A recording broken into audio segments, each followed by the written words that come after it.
Um, very joyful ang ako ang mga pagbisita sa iyaha, and he has not lost his sense of humor. Na ay mga health issues sa gamay, pero thankfully addressed by the detention unit. So for sure, na-miss niya ang Kadayawan Festival Paris. Second year na wala siya sa Davao. Yes, sigurado, no. Mamiss niya ang ato ang mga kaigsuunang Dabawenyo, kauban niya sa pagsalmot sa ato ang Kadayawan. But sa ato ang kinabuhi na ay mga butang na kinahanglan nato buhaton, no. So naapoy mga milestones na dili nato ma-attendan. So hopefully next year or in the coming years maka-attend na siya sa ato ang Kadayawan. Vice, naging issue sa kanila yung pagpunta mo sa Quezon City Jail to visit Marcoleta, Defensor, and Jinggoy. Kumusta yung pag-usapan dito? Wala namang, I don't see anything wrong with visiting persons deprived of liberty. Noong ako ay mayor pa, bumibisita ako dito sa Maa City Jail. Nagdadala kami ng mga regalo at tinatanong namin sila kung ano yung mga pangangailangan nila. Sa amin, sa Office of the Vice Mayor, sa amin, sa Office of the Vice President, meron kaming mga Thanksgiving na ginawa namin sa loob ng mga jails, tulad noong pagbisita namin sa Bacolod City. So wala ako nakikitang masama sa pagbisita sa mga tao tulad ni PRD at iba pang mga nasa loob ng detention.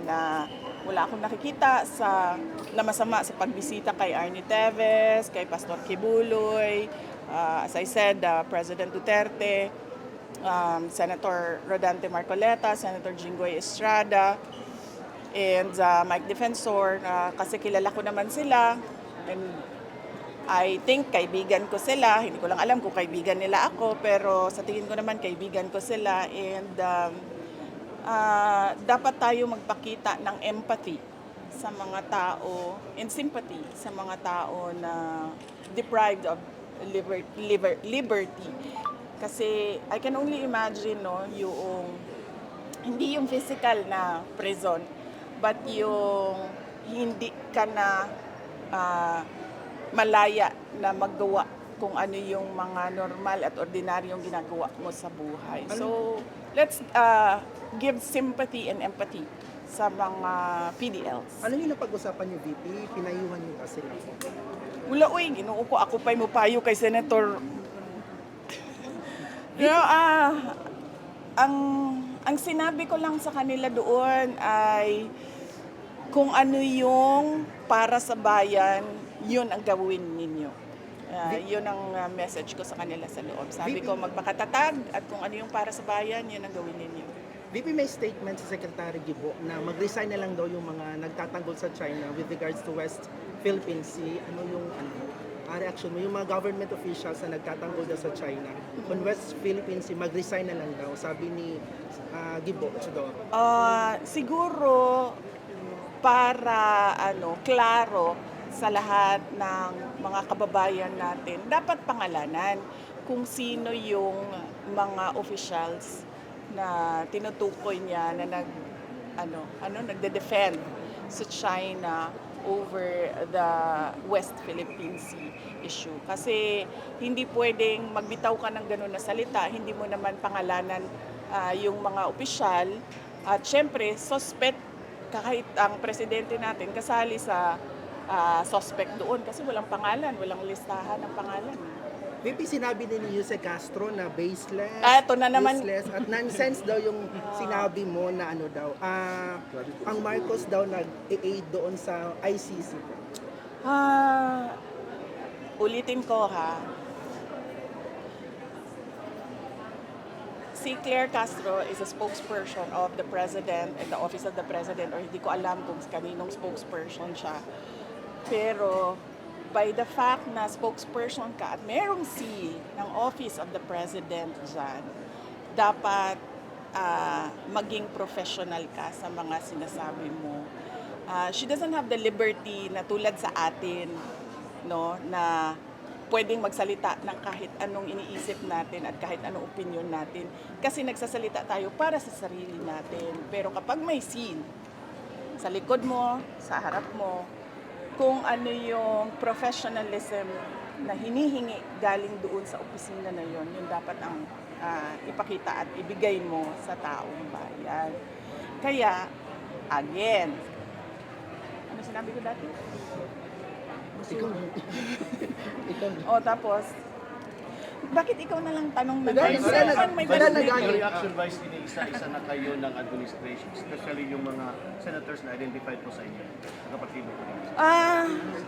Well, it shows kung ano yung pinagkakaabalahan ng administrasyon ngayon, ng gobyerno ngayon. Ang pinagkakaabalahan nila ay politika dahil nakikita natin na may pattern na.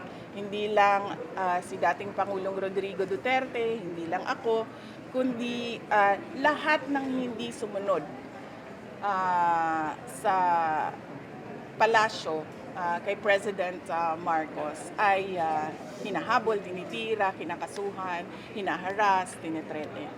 Yung reaction mo, VP, sa pagbisita ni President Bongbong Marcos doon sa kanina, usually ng Balay program ni Pangulong Duterte dito, babae,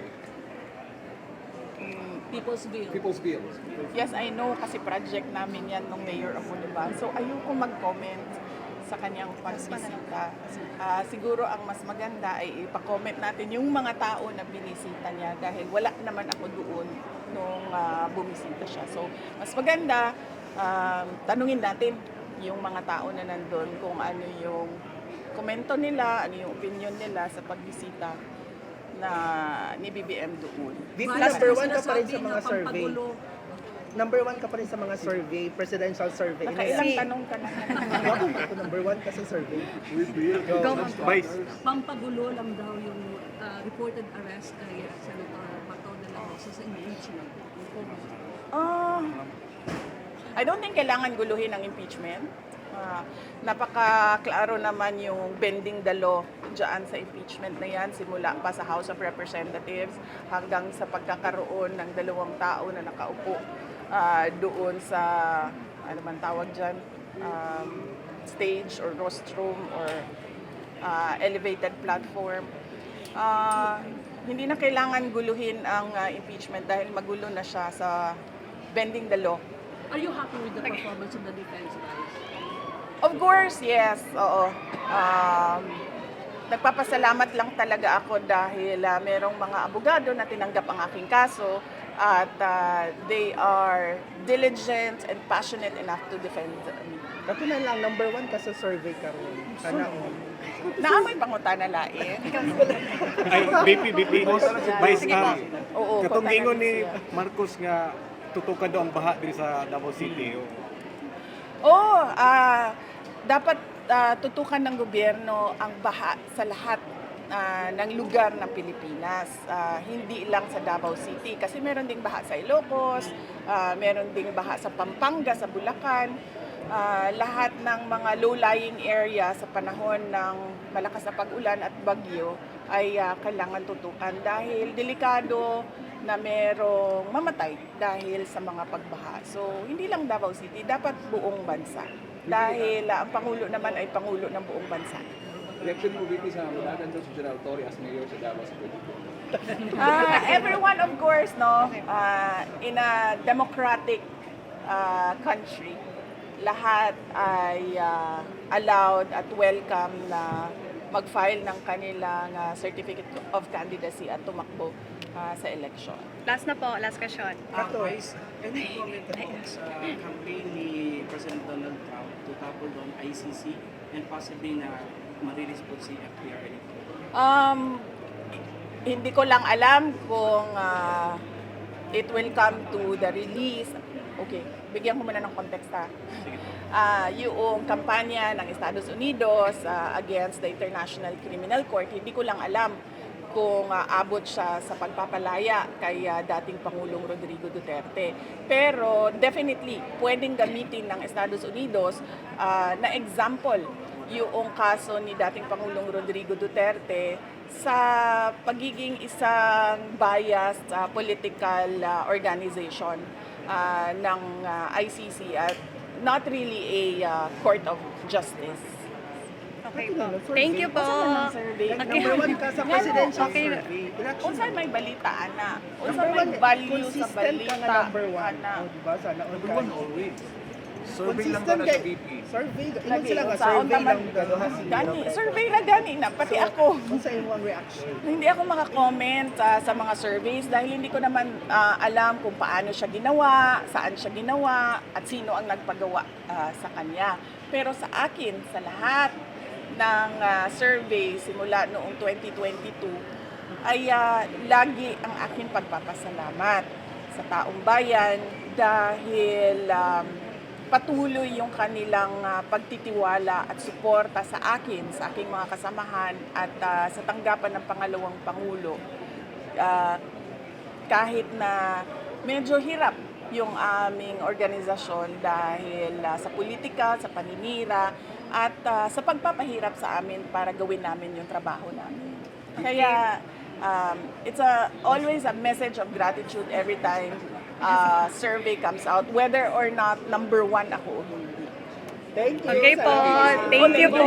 Tapos na ang pangalan mo, pangalan mo. Ready na daw, ready na daw sa NBI VP ang mga criminal cases kasi si Director Matniter. Oh yes, nadunggan na namo na nga dunay giandam na mga pag-file og kaso and dili naman siguro nakatingaladan sa nakita nato no sa mga kadaghan-daghan na gi-file nila og kaso sa as I said mga tao nga dili musunod kay BBM og nag-andam na pud ang mga abogado pag-abot sa panahon nga dunay kaso nga bagong kaso nga i-file.